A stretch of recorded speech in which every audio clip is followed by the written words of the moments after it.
Another Man's Wife, or The Husband Under the Bed, An Extraordinary Adventure, Part 1. "Be so kind, sir. Allow me to ask you." The gentleman so addressed started and looked with some alarm at the gentleman in raccoon furs, who had accosted him so abruptly at 8 o'clock in the evening in the street. We all know that if a Petersburg gentleman suddenly in the street speaks to another gentleman with whom he is unacquainted, the second gentleman is invariably alarmed. And so the gentleman addressed started and was somewhat alarmed. "Excuse me for troubling you," said the gentleman in raccoon, "but I really don't know. You will pardon me, no doubt.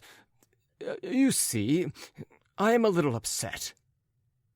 Only then the young man in the wadded overcoat observed that this gentleman in the raccoon furs certainly was upset. His wrinkled face was rather pale. His voice was trembling. He was evidently in some confusion of mind. His words did not flow easily from his tongue, and it could be seen that it cost him a terrible effort to present a very humble request to a personage possibly his inferior in rank or condition, in spite of the urgent necessity of addressing his request to somebody.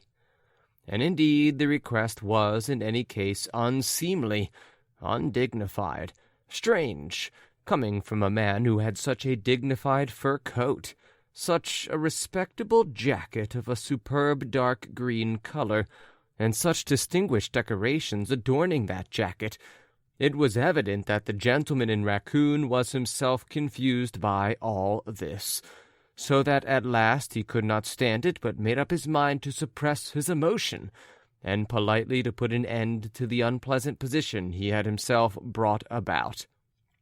"Excuse me, I am not myself, but it is true you don't know me. Forgive me for disturbing you.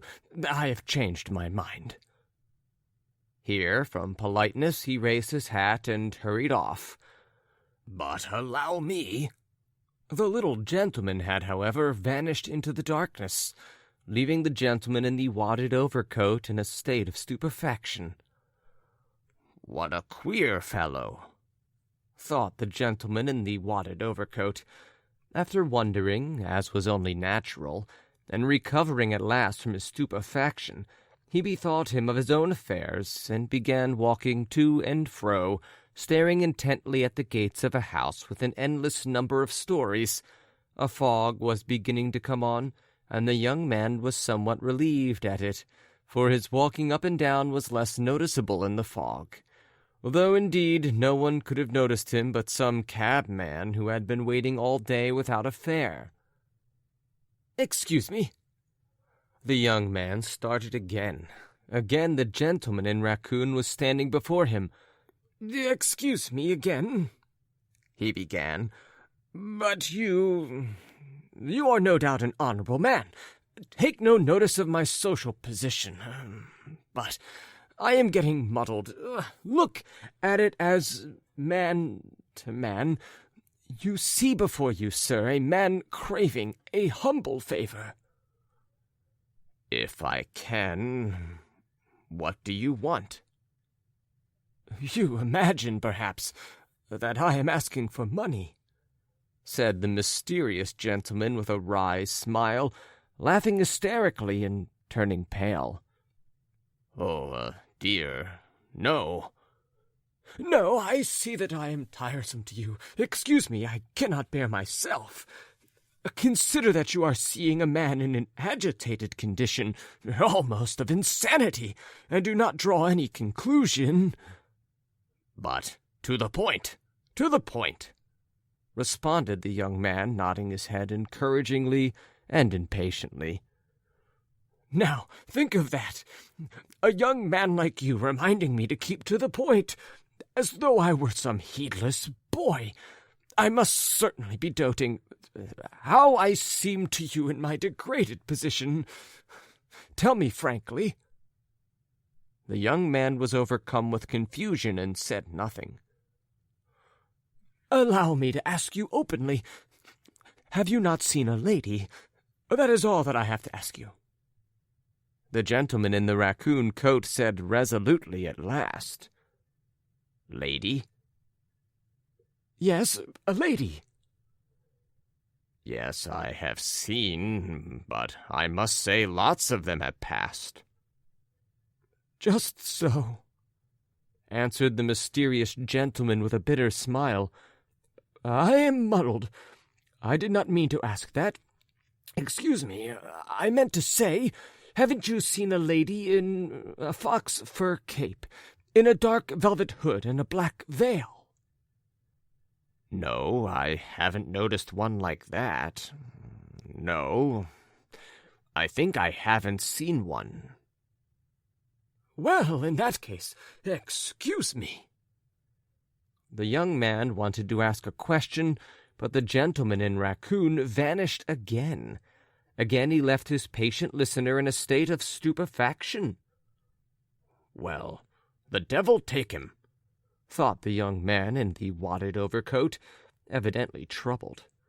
With annoyance he turned up his beaver collar and began cautiously walking to and fro again before the gates of the house of many stories.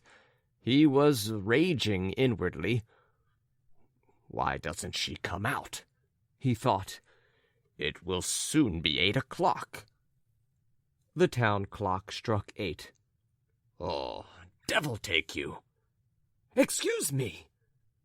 "Excuse me for speaking like that, but you came upon me so suddenly that you quite frightened me," said the young man, frowning and apologizing. "Here I am again. I must strike you as tiresome and queer." "Be so good as to explain at once, without more ado. I don't know what it is you want." "You are in a hurry. Do you see? I will tell you everything openly, without wasting words. It cannot be helped. Circumstances sometimes bring together people of very different characters. But I see you are impatient, young man, so here, though I really don't know how to tell you. I am looking for a lady. I have made up my mind to tell you all about it. You see, I must know where that lady has gone, who she is. I imagine there is no need for you to know her name, young man." Well, what next?" "What next? But what a tone you take with me.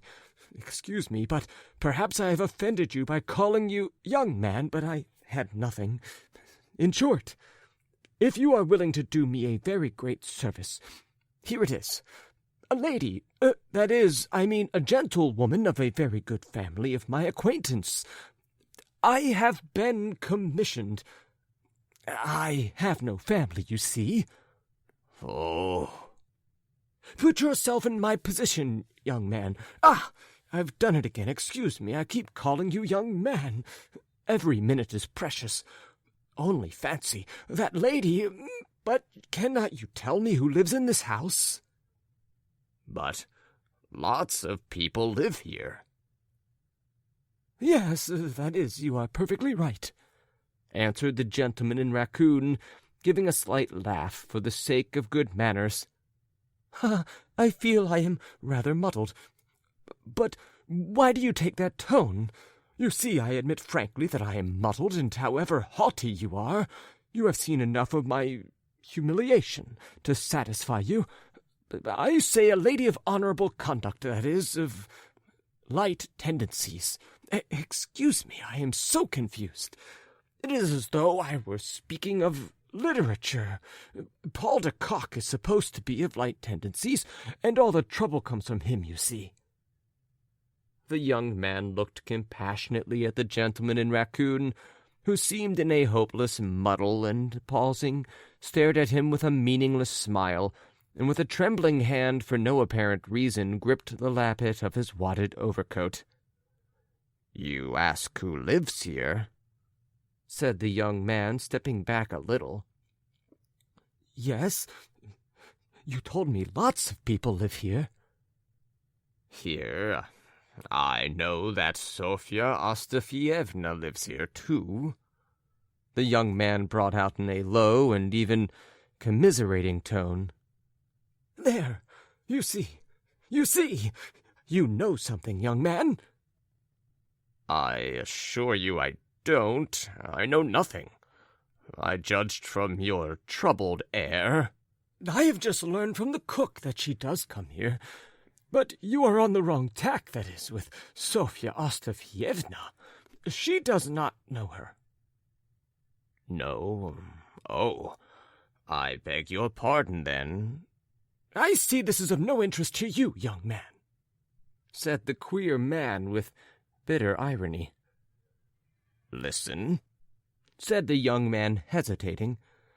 "I really don't understand why you are in such a state, but tell me frankly, I suppose you are being deceived." The young man smiled approvingly. "We shall understand one another anyway," he added, and his whole person loftily betrayed an inclination to make a half-bow. "You crush me, but I frankly confess that is just it. But it happens to everyone. I am deeply touched by your sympathy, to be sure, among young men, though I am not young, but you know, habit, a bachelor's life, among bachelors, we all know." "Oh, yes, we all know. But in what way can I be of assistance to you?" "Why, look here.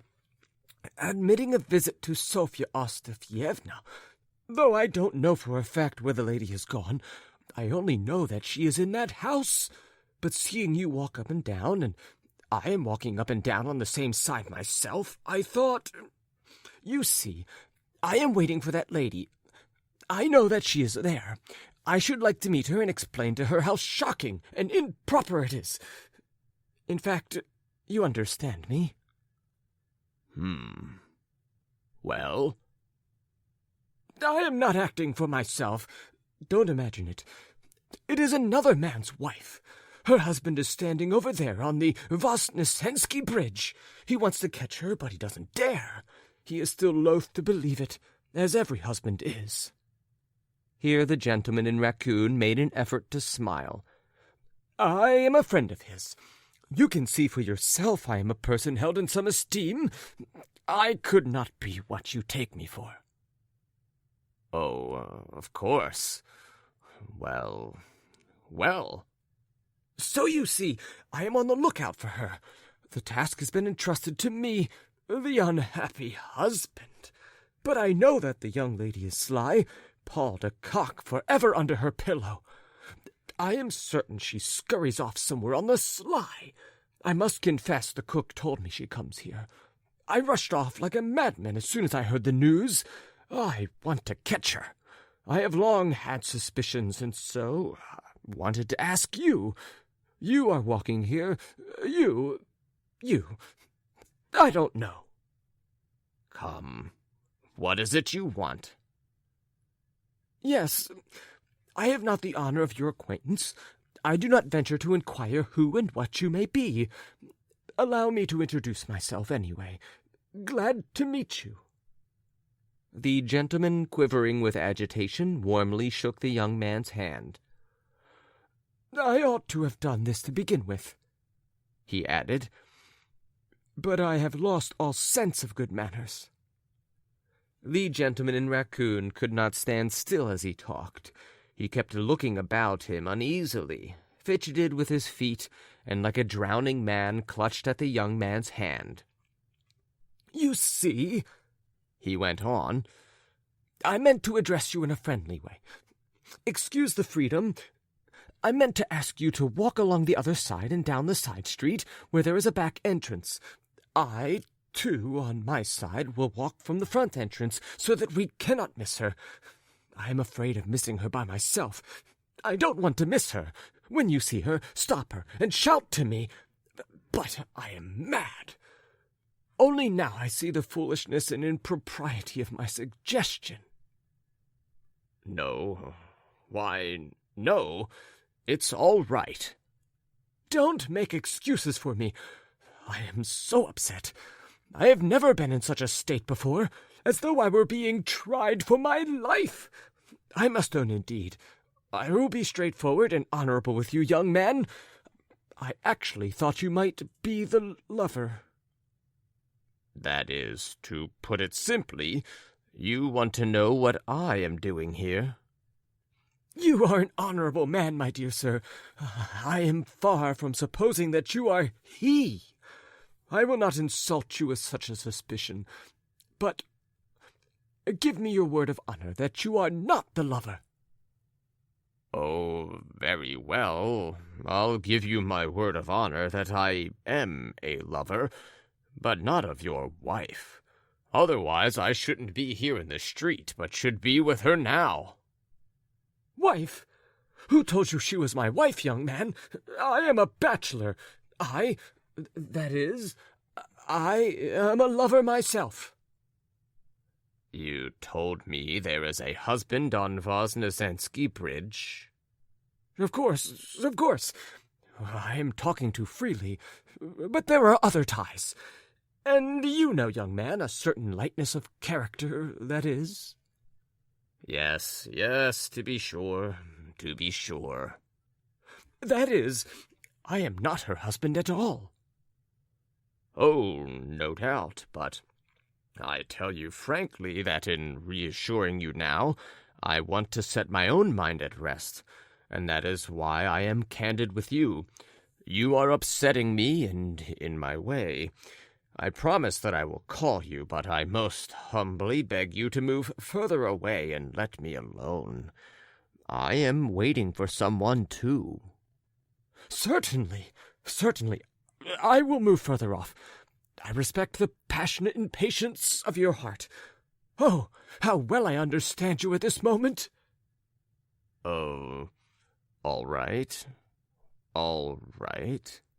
Till we meet again. But excuse me, young man, here I am again. I don't know how to say it. Give me your word of honor once more, as a gentleman, that you are not her lover. Oh, mercy on us! One more question, the last. Do you know the surname of the husband of your... That is, I mean the lady who is the object of your devotion? Of course I do.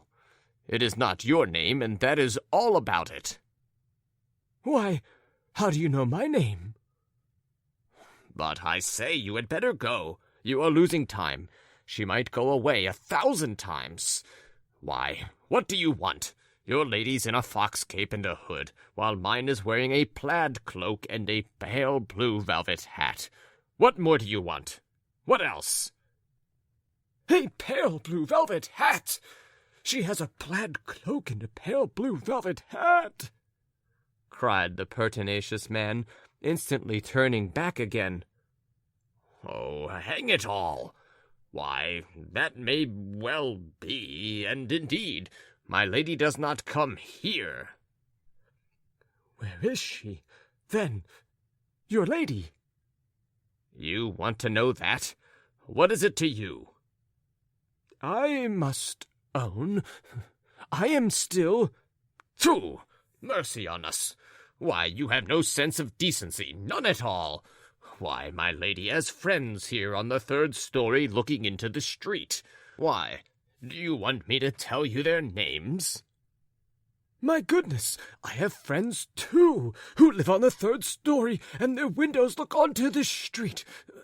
General. General? A general. If you like, I will tell you what general. Well, then, General Polovitsyn. You don't say so. No, that is not the same. Oh, damnation! Not the same? No, not the same. Both were silent, looking at each other in perplexity. Why are you looking at me like that? Exclaimed the young man, shaking off his stupefaction and an air of uncertainty with vexation. The gentleman was in a fluster.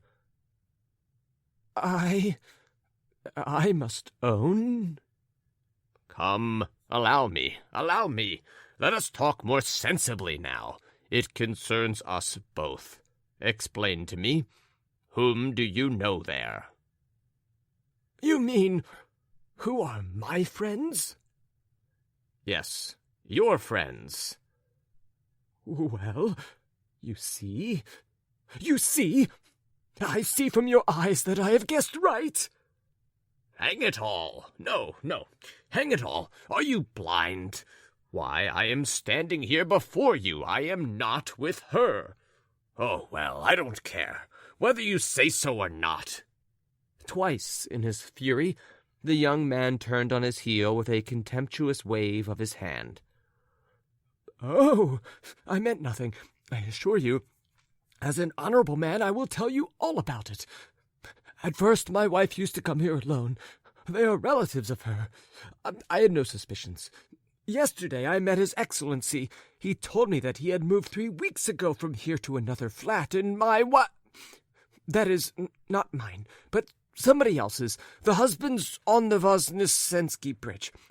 That lady had told me that she was with them the day before yesterday. In this flat, I mean. And the cook told me that His Excellency's flat had been taken by a young man named Bobanitsin. Oh, damn it all! Damn it all! My dear sir, I am in terror. I am in alarm. Oh, hang it. What is it to me that you are in terror and in alarm? Ah, over there. Someone flitted by. Over there. Where? Where? You just shout, Ivan Andreyitch, and I will run. All right. Oh, confound it.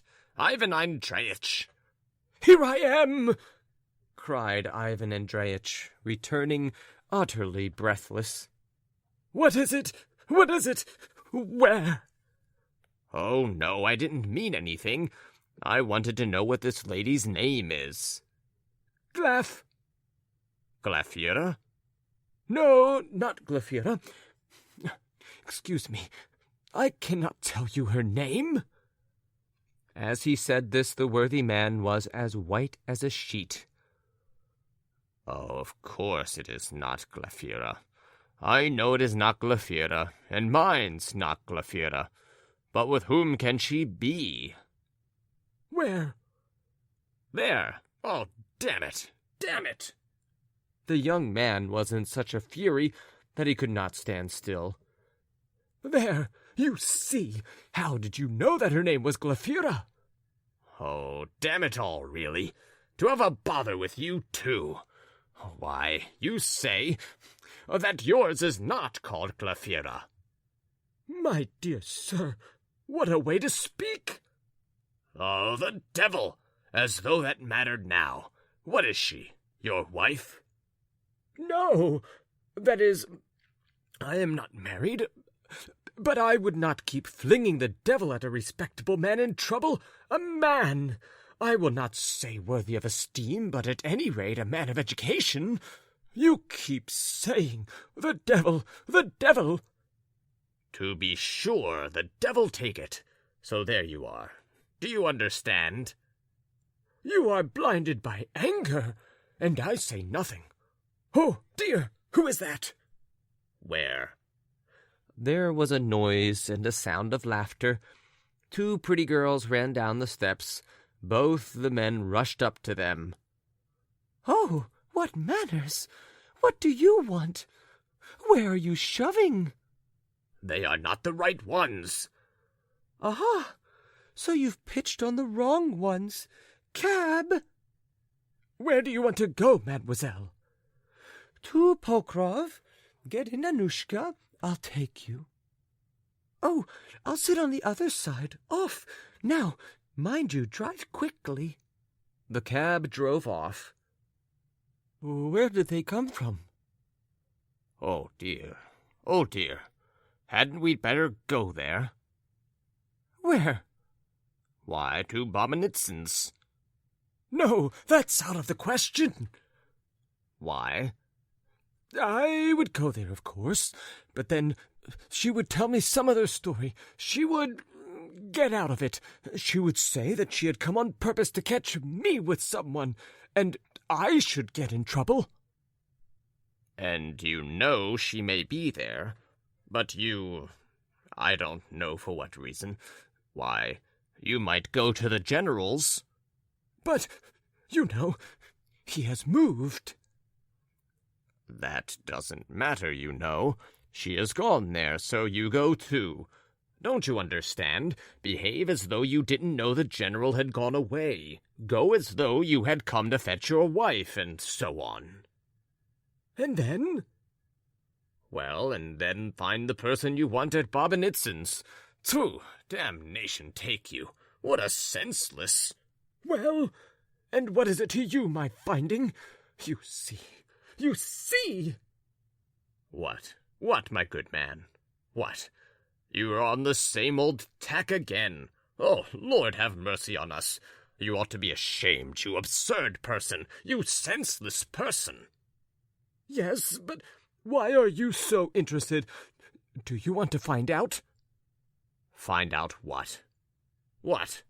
Oh, well, damnation take you. I have no thoughts for you now. I'll go alone. Go away. Get along. Look out. Be off. My dear sir, you are almost forgetting yourself, cried the gentleman in raccoon in despair. Well, what of it? What if I am forgetting myself? Said the young man, setting his teeth, and stepping up to the gentleman in raccoon in a fury. What of it? Forgetting myself before whom? He thundered, clenching his fists. But allow me, sir. Well, who are you? Before whom am I forgetting myself? What is your name? I don't know about that, young man. Why do you want my name? I cannot tell it you. I had better come with you. Let us go. I won't hang back. I am ready for anything. But I assure you I deserve greater politeness and respect. You ought never to lose your self-possession, and if you are upset about something, I can guess what about. At any rate, there is no need to forget yourself. You are still a very, very young man. What is it to me that you are old? There's nothing wonderful in that. Go away. Why are you dancing about here? How am I old? Of course, in position, but I am not dancing about. I can see that, but get away with you. No, I'll stay with you. You cannot forbid me. I am mixed up in it, too. I will come with you. Well, then, keep quiet. Keep quiet. Hold your tongue. They both went up the steps and ascended the stairs to the third story. It was rather dark. Stay. Have you got matches? Matches? What matches? Do you smoke cigars? Oh, yes, I have. Here they are. Here, stay. The gentleman in raccoon rummaged in a fluster. Phew! What a senseless... Damnation! I believe this is the door. This... Why are you bawling? Hush. My dear sir, overcoming my feelings, you are a reckless fellow, so there. The light flared up. Yes, so it is. Here is the brass plate. This is Bobbinitzin's. Do you see? Bobbinitzen. I see it. Hush. Why, has it gone out? Yes, it has. Should we knock? Yes, we must, responded the gentleman in raccoon. Knock, then. No, why should I? You begin. You knock. Coward. You are a coward yourself. Get away with you. I almost regret having confided my secret to you. You... What about me? You take advantage of my distress. You see that I am upset. But do I care? I think it's ridiculous. That's all about it. Why are you here?" "Why are you here, too?" "Delightful morality," observed the gentleman in raccoon with indignation. "What are you saying about morality? What are you?" "Well, it's immoral." "What?" "Why, to your thinking, every deceived husband is a noodle." "Why, are you the husband? I thought the husband was on Voznesensky Bridge. So what is it to you? Why do you meddle?" "I do believe that you are the lover." "Listen, if you go on like this, I shall be forced to think you are a noodle. That is, do you know who?" "That is, you mean to say that I am the husband?" said the gentleman in raccoon, stepping back, as though he were scalded with boiling water. "Hush! Hold your tongue! Do you hear?" "It is she." "No. Phew, how dark it is." There was a hush. A sound was audible in Bobinitsyn's flat. "Why should we quarrel, sir?" whispered the gentleman in raccoon. "But you took offense yourself. Damn it all." "But you drove me out of all patience." "Hold your tongue." "You must admit that you are a very young man." "Hold your tongue." "Of course, I share your idea that a husband in such a position is a noodle." "Oh, will you hold your tongue? Oh." "But why such savage persecution of the unfortunate husband?" "It is she." But at that moment the sound ceased. "Is it she?" "It is. It is. It is. But why are you worrying about it? It is not your trouble." My dear sir," muttered the gentleman in raccoon, turning pale and gulping, "I, of course, am greatly agitated. You can see for yourself my abject position. But now it's night, of course. But tomorrow, though indeed we are not likely to meet tomorrow, though I am not afraid of meeting you, and besides, it is not I, it is my friend on the Voznesensky Bridge. It really is he. It is his wife. It is somebody else's wife. Poor fellow. I assure you I know him very intimately. If you will allow me, I will tell you all about it. I am a great friend of his, as you can see for yourself, or I shouldn't be in such a state about him now. As you see for yourself, several times I said to him, 'Why are you getting married, dear boy? You have position, you have means. You are highly respected. Why risk it all at the caprice of coquetry? You must see that.' 'No, I am going to be married,' he said. 'Domestic bliss.' Here's domestic bliss for you. In old days he deceived other husbands. Now he is drinking the cup. You must excuse me, but this explanation was absolutely necessary. He is an unfortunate man and is drinking the cup now." At this point, the gentleman in raccoon gave such a gulp that he seemed to be sobbing in earnest. "Ah, damnation take them all! There are plenty of fools. But who are you?" The young man ground his teeth in anger. "Well, you must admit after this that I have been gentlemanly and open with you. And you take such a tone." "No, excuse me. What is your name?" "Why do you want to know my name?" "Oh!" "I cannot tell you my name." "Do you know Shabrine?" the young man said quickly. "Shabrine!" "Yes, Shabrine. Ha!" Saying this, the gentleman in the wadded overcoat mimicked the gentleman in raccoon. "Do you understand?" "No! What Shabrine?" answered the gentleman in raccoon in a fluster.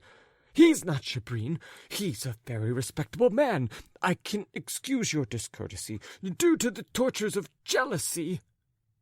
He is a scoundrel, a mercenary soul, a rogue that takes bribes. He steals government money. He'll be had up for it before long. Excuse me, said the gentleman in raccoon, turning pale. You don't know him. I see that you don't know him at all. No, I don't know him personally, but I know him from others who are in close touch with him. From what others, sir? I am agitated, as you see. A fool, a jealous idiot. He doesn't look after his wife. That's what he is, if you'd like to know. Excuse me, young man. You are grievously mistaken. Oh? Oh! A sound was heard in Bobinitsyn's flat. A door was opened. Voices were heard. Oh, that's not she. I recognize her voice. I understand it all now. This is not she, said the gentleman in raccoon, turning as white as a sheet. Hush. The young man leaned against the wall. My dear sir, I am off. It is not she, I am glad to say. All right, be off then.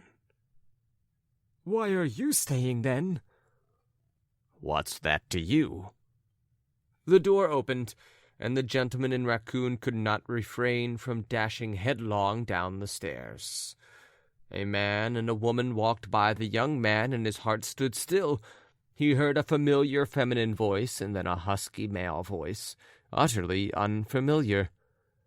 "Never mind, I will order the sledge," said the husky voice. Oh, yes, yes. Very well, do. "It will be here directly." The lady was left alone. "Glafira, where are your vows?" cried the young man in the wadded overcoat, clutching the lady's arm. Oh, who is it? It's you, Tvorogov. My goodness, what are you doing here?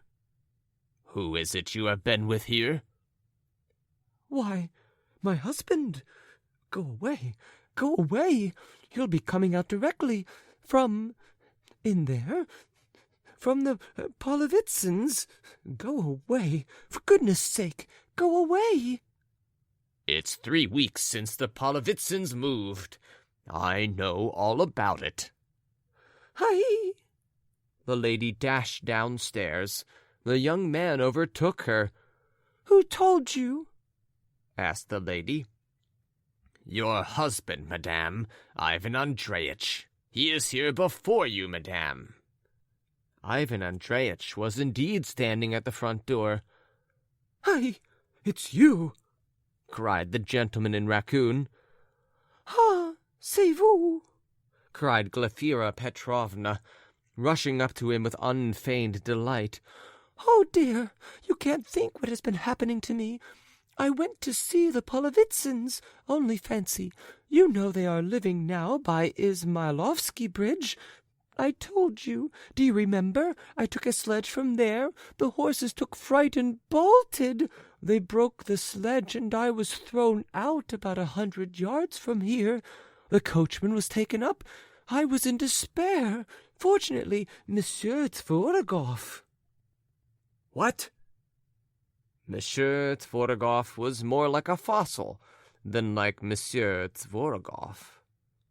Monsieur Tvorogov saw me here and undertook to escort me.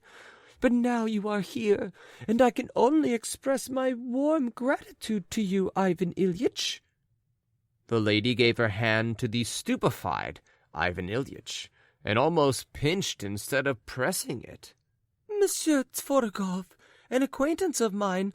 It was at the Skorlupov's ball we had the pleasure of meeting. I believe I told you. Don't you remember, Coco?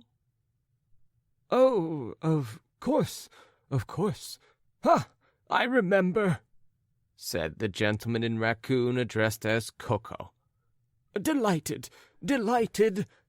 and he warmly pressed the hand of Monsieur Tvorogov.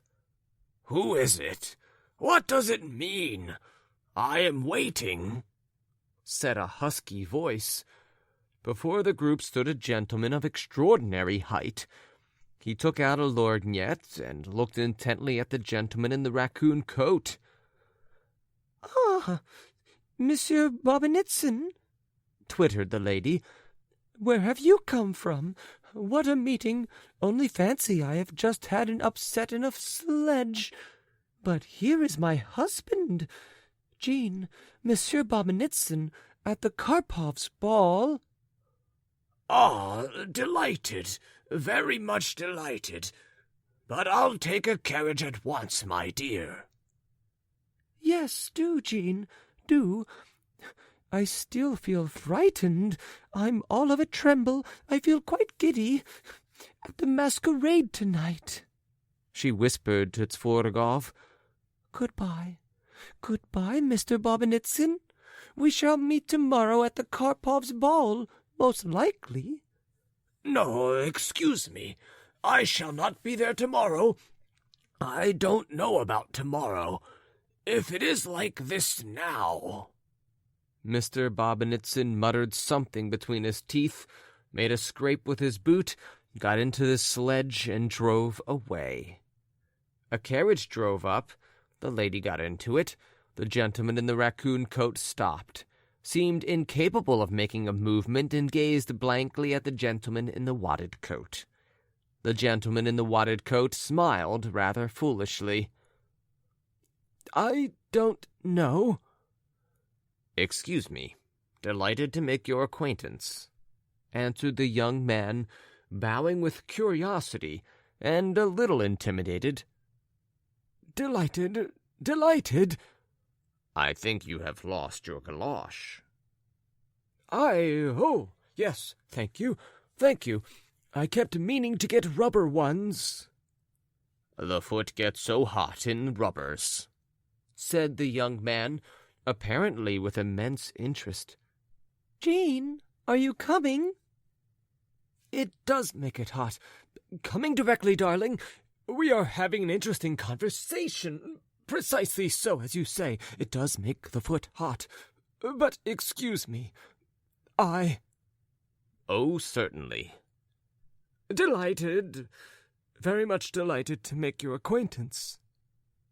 The gentleman in raccoon got into the carriage. The carriage set off. The young man remained standing, looking after it in astonishment. 2.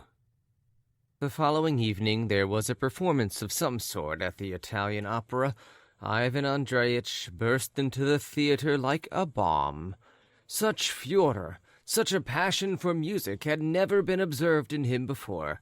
It was known for a positive fact, anyway, that Ivan Andreyitch used to be exceeding fond of a nap for an hour or two at the Italian opera. He even declared on several occasions how sweet and pleasant it was. "Why, the prima donna," he used to say to his friends, "mews a lullaby to you like a little white kitten." But it was a long time ago, last season, that he used to say this. Now, alas! Even at home, Ivan Andreyitch did not sleep at nights. Nevertheless, he burst into the crowded opera house like a bomb. Even the conductor started suspiciously at the sight of him, and glanced out of the corner of his eye at his side pocket in the full expectation of seeing the hilt of a dagger hidden there in readiness. It must be observed that there were at that time 2 parties, each supporting the superior claims of its favorite prima donna. They were called the Sists and the Nists. Both parties were so devoted to music that the conductors actually began to be apprehensive of some startling manifestation of the passion for the good and the beautiful embodied in the 2 prima donnas.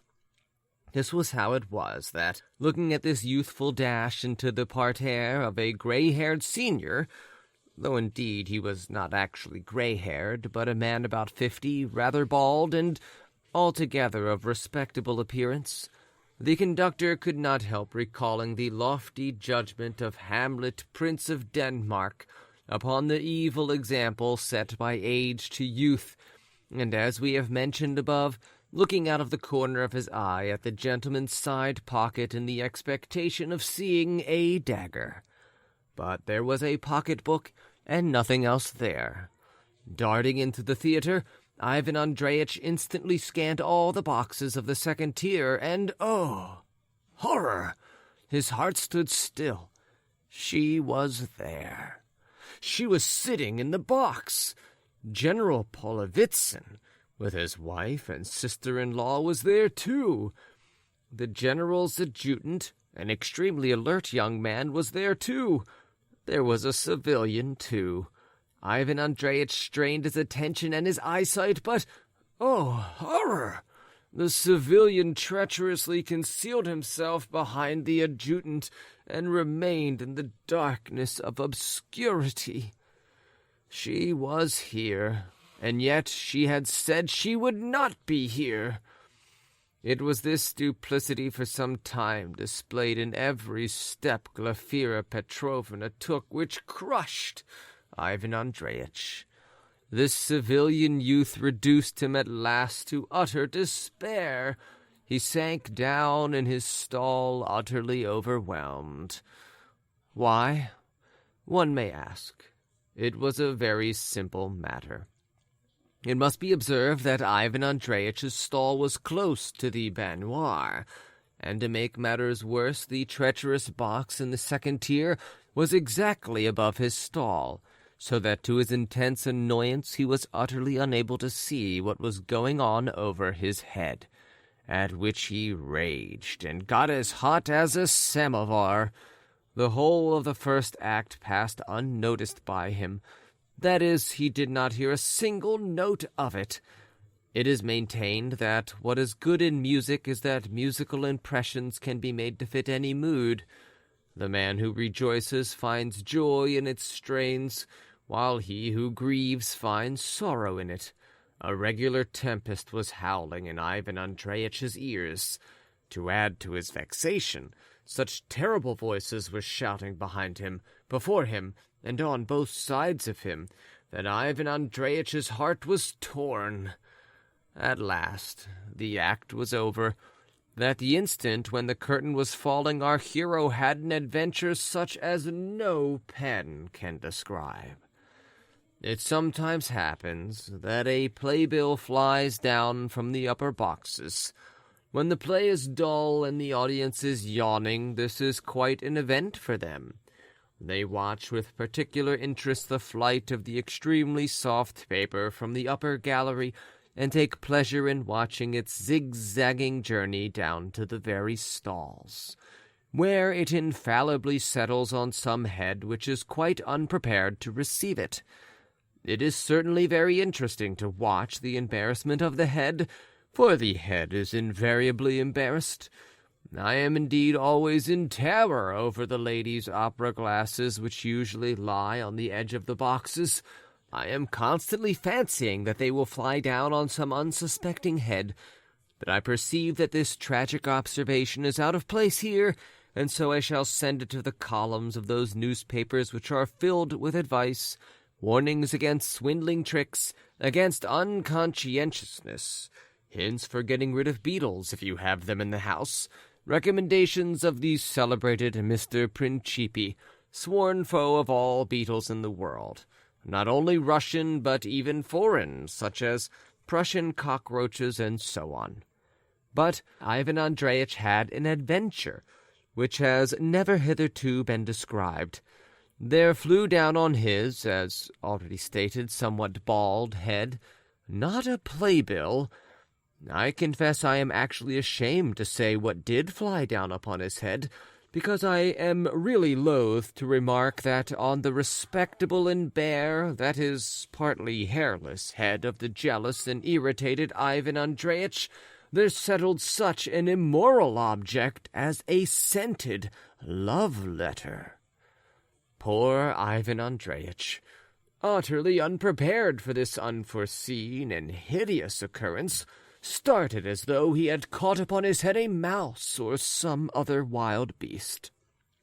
That the note was a love letter, of that there could be no mistake.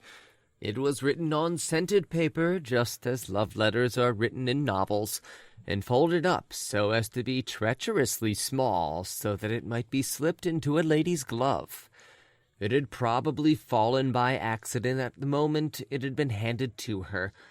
The playbill might have been asked for instance, and the note, deftly folded in the playbill, was being put into her hands.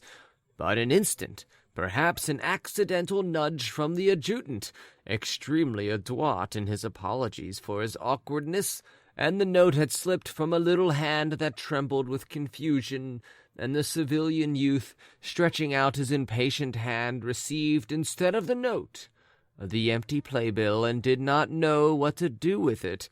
A strange and unpleasant incident for him, no doubt, but you must admit that for Ivan Andreyitch it was still more unpleasant. "Predestiné," he murmured, breaking out into a cold sweat and squeezing the note in his hands. "Predestiné. The bullet finds the guilty man." The thought flashed through his mind. "No, that's not right. In what way am I guilty? But there is another proverb, 'Once out of luck, never out of trouble.'" But it was not enough that there was a ringing in his ears and a dizziness in his head at this sudden incident. Ivan Andreyitch sat petrified in his chair, as the saying is, more dead than alive. He was persuaded that his adventure had been observed on all sides, although at that moment the whole theatre began to be filled with uproar and calls of encore. He sat overwhelmed with confusion, flushing crimson and not daring to raise his eyes, as though some unpleasant surprise, something out of keeping with the brilliant assembly, had happened to him. At last he ventured to lift his eyes. "Charmingly sung," he observed to a dandy sitting on his left side.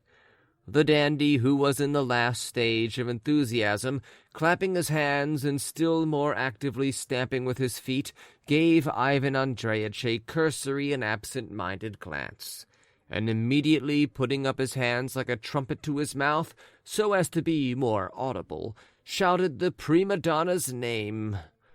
Ivan Andreyitch, who had never heard such a roar, was delighted. "He has noticed nothing," he thought, and turned round, but the stout gentleman who was sitting behind him had turned round too, and with his back to him was scrutinizing the boxes through his opera glass.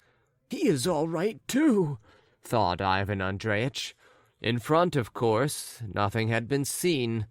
Timidly and with a joyous hope in his heart, he stole a glance at the baignoire, near which was his stall, and started with the most unpleasant sensation. A lovely lady was sitting there who, holding her handkerchief to her mouth and leaning back in her chair, was laughing as though in hysterics. "Ugh, these women," murmured Ivan Andreyitch, and treading on people's feet he made for the exit. Now, I ask my readers to decide. I beg them to judge between me and Ivan Andreyitch. Was he right at that moment? The Grand Theatre, as we all know, contains 4 tiers of boxes and a 5th row above the gallery.